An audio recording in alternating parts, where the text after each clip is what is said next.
Olá, turma! No vídeo dessa semana, a gente vai estudar sobre medidas de dispersão, tá? Então, nas semanas anteriores, vocês estudaram as medidas de tendência central. O que são as medidas de tendência central? São a média aritmética e a ponderada, né?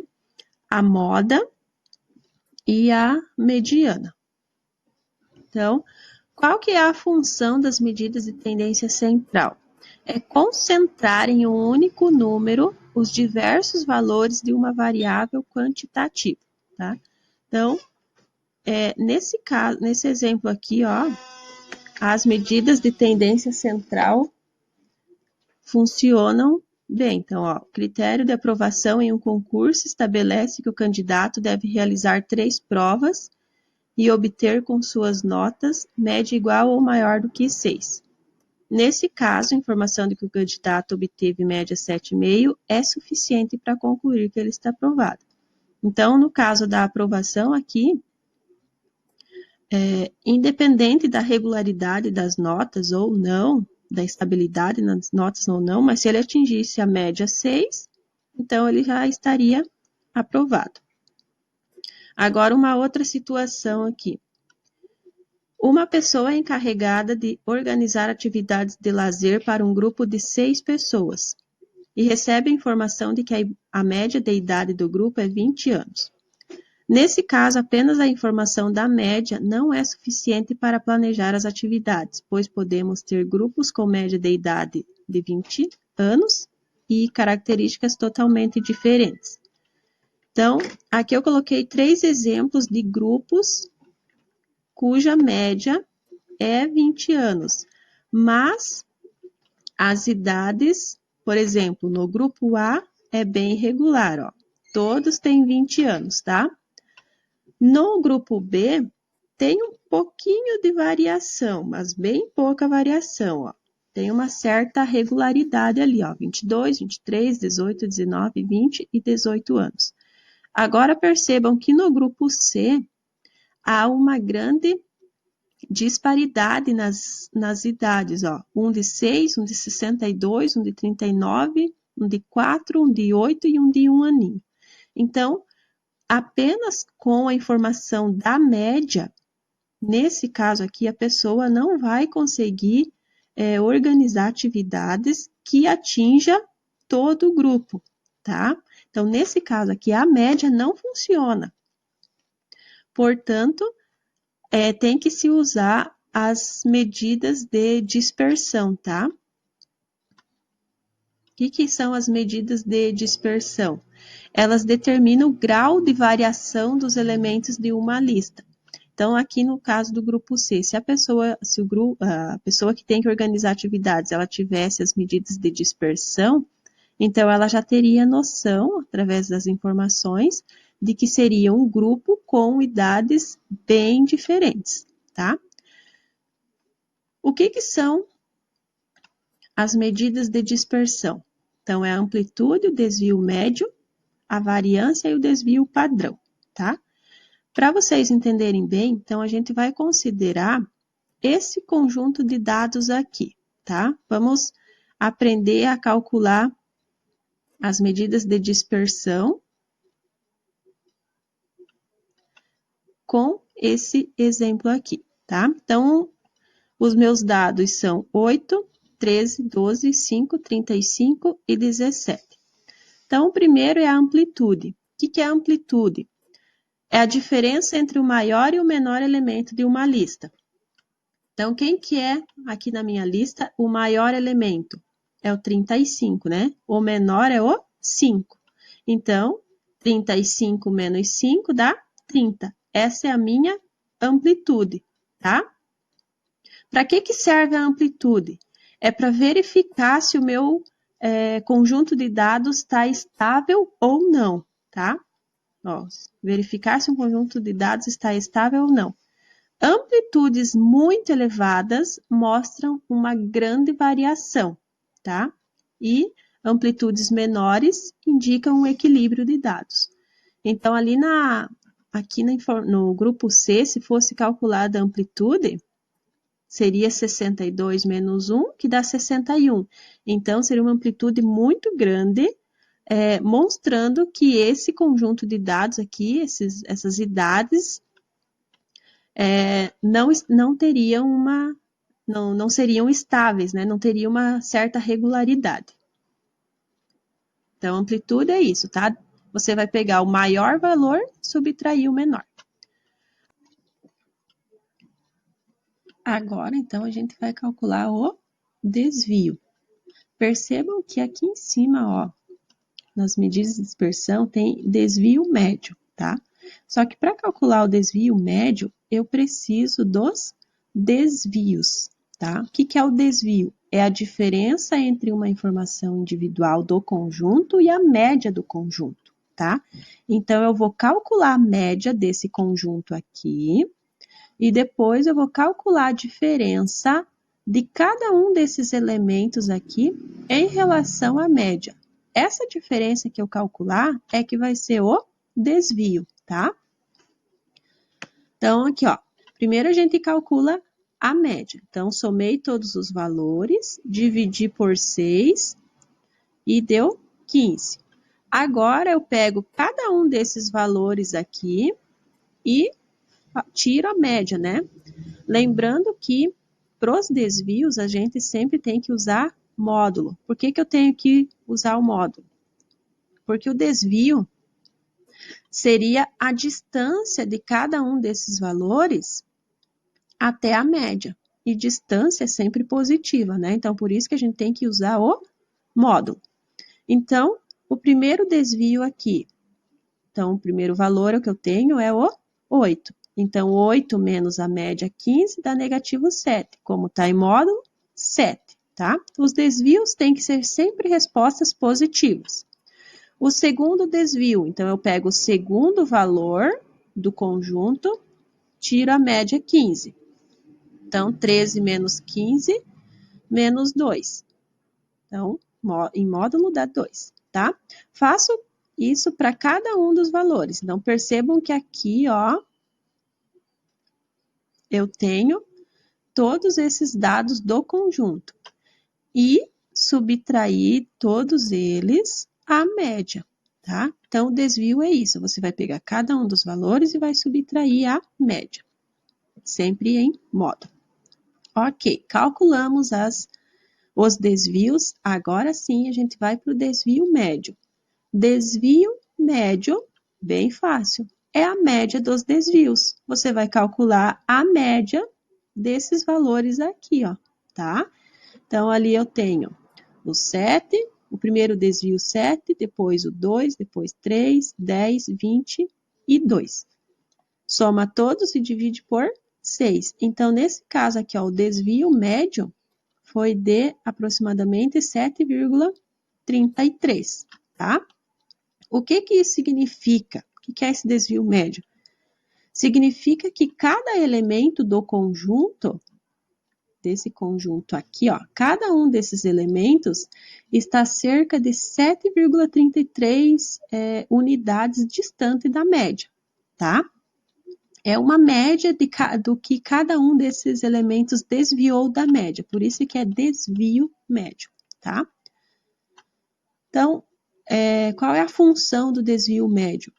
Ele indica o quão representativa está a média para o conjunto. Então, se o desvio for muito grande, muito elevado, significa que não faz sentido usar a média, porque ela está muito fora do padrão dos dados do conjunto, tá?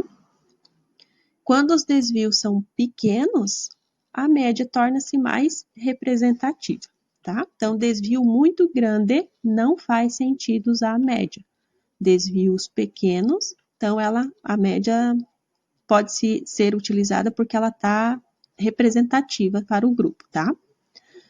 Agora vamos para a variância. A variância, a gente vai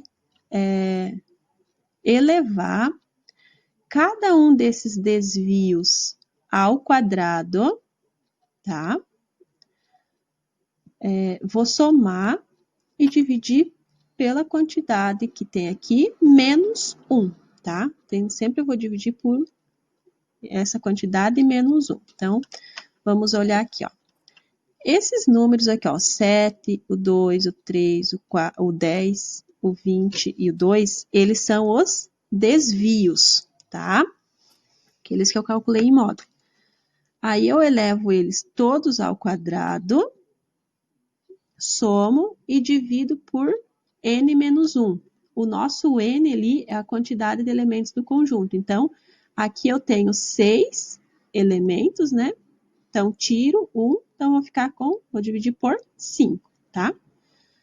Aqui, então, eu elevei todos ao quadrado, somei e dividi por 5. Então, a variância, nesse caso, deu 113,2. O que significa a variância?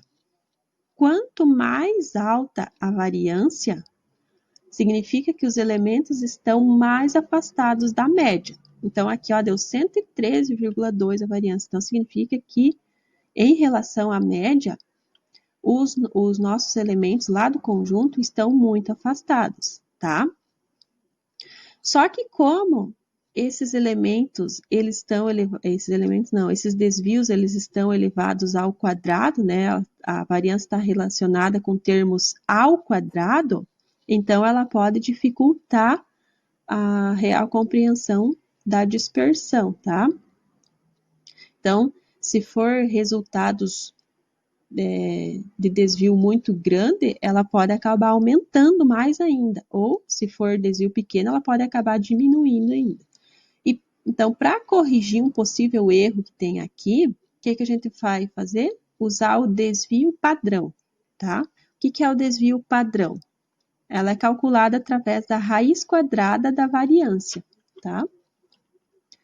Então, ali deu 113, a variância ó, deu 113,2. Então, no desvio padrão, que é a raiz quadrada dessa variância, eu vou calcular a raiz quadrada de 113,2. Então, desvio padrão, nesse caso, deu aproximadamente 10,63. O desvio padrão indica qual é o erro médio cometido quando se utiliza a média, tá?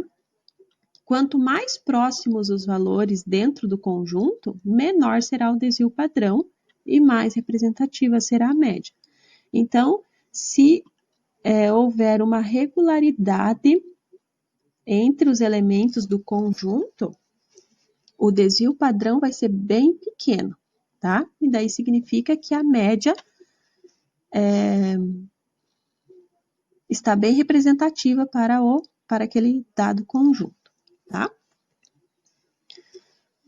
Vou mostrar para vocês mais um exemplo, agora mais focado no cálculo, tá?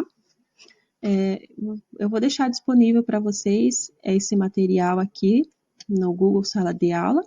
Então, vocês vão ter toda a descrição do que cada um dessas medidas de dispersão significam, tá? Agora, nesse segundo exemplo aqui, vamos focar mais no cálculo. Então, eu quero determinar a amplitude, o desvio médio, a variância e o desvio padrão do seguinte conjunto de dados. Então, aqui eu tenho um conjunto de dados de 5 elementos, tá? Então, o primeiro que eu tenho que calcular é a amplitude. O que é a amplitude? Eu vou pegar o maior valor, tirar o menor. Então, 45 menos 1 deu 44. Lembrando que quanto maior a amplitude, significa que o conjunto de dados não está estável. Ou seja, os números não são próximos, não são parecidos, né? Então, nesse caso aqui, o nosso conjunto de dados não está estável, tá? Agora, para calcular o desvio médio. Então, para calcular o desvio médio, eu preciso antes calcular a média, depois calcular os desvios. Então, somei todos esses valores, dividi por 5 e obtive média 18. Agora, eu vou calcular os desvios de cada elemento em relação à média. Então, o primeiro é o 9. Então, 9 menos 18 dá negativo 9, que em módulo é 9.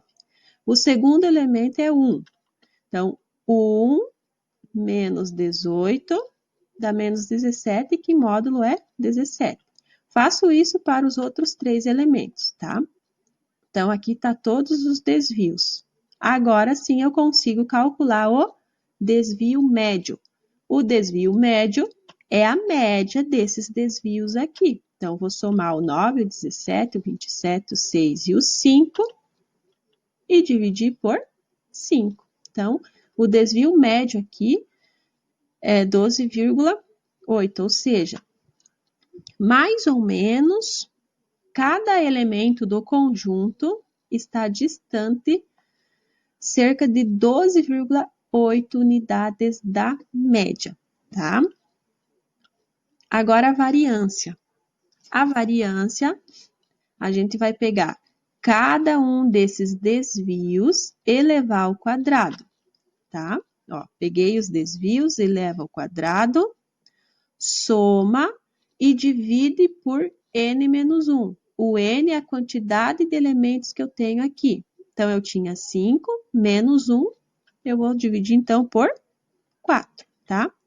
Aqui são os valores elevados ao quadrado, somei todos, deu 1.160, divido por 4, deu 290.